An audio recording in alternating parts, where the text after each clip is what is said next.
In our laboratory, we separate goldfish into male and female and keep them in separate aquarium tanks. In this video, I would like to explain how to divide the male and female goldfish. First of all, why do we need to separate male and female goldfish? The reason for keeping male and female goldfish separately is that we want to succeed in artificial fertilization.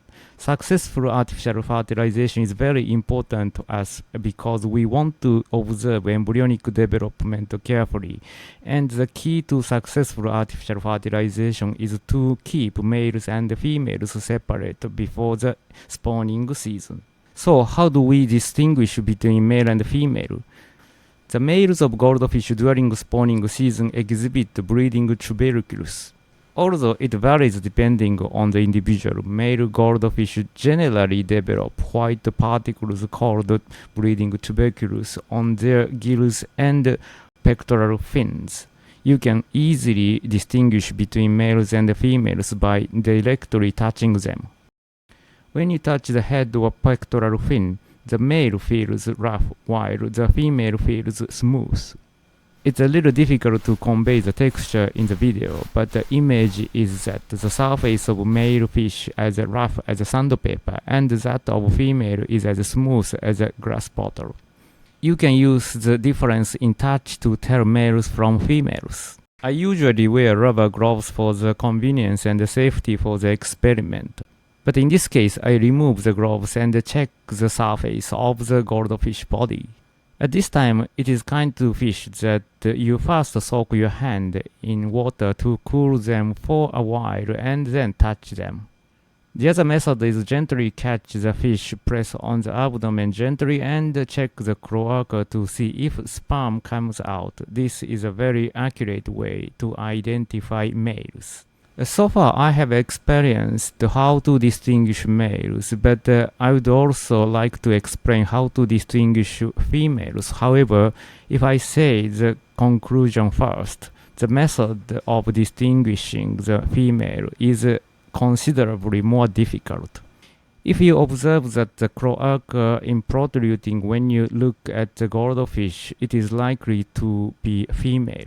Certainly, it seems that the cloaca region is clearly popping out when an individual is well matured and just before laying an egg. However, not all individuals exhibit this kind of the protruding clearly.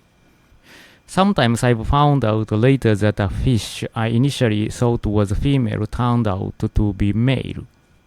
If this happened, it will be very difficult to perform artificial fertilization at our desired timing.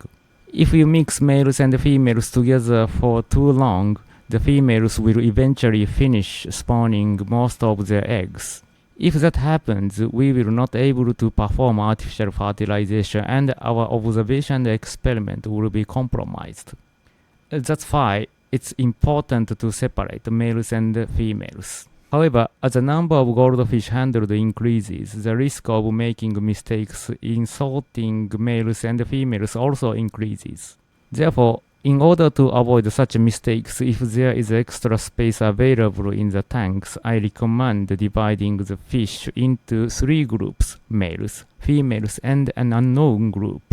Firstly, male goldfish are those that produce sperm. Secondly, female goldfish are those clearly identified as female by examining the cloaca. Lastly, individuals that do not produce sperms and cannot be identified as male or female are categorized into the unknown group. And then once the spawning season approaches again, the goldfish in this unknown group will be rechecked.